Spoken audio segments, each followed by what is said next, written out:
دا مومندره ده. دلته نن د امن څادر خپور دی.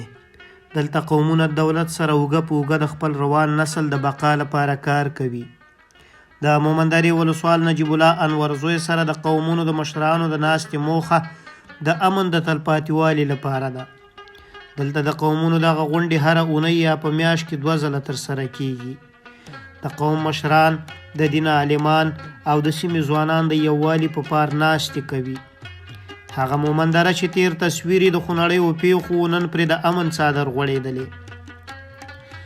دا د ننګرهار په کچه په دې وروستیو کې د ولسوالانو تغییر یو نوی ګام و، نو په اکثره ولسوالیو کې ولسوالان تر پخوا فعال ښکاري.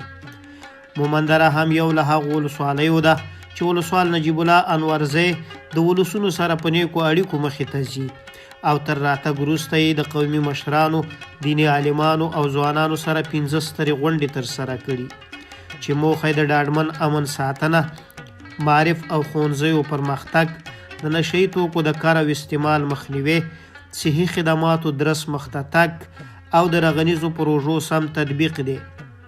ولسوال وایي د پورته ستونزو د حل لپاره یې په ځانګړي ډول او د قومي مشرانو سره د ولایت مقام او اړوندو ریاستونو سره بېلابېلې ناستې ترسره کړي. اوسنی مومندره د امن کور دی. دلته خلک د معارف د ودې په فکر کې دي. دلته رغنیزې چارې پر مخ ځي.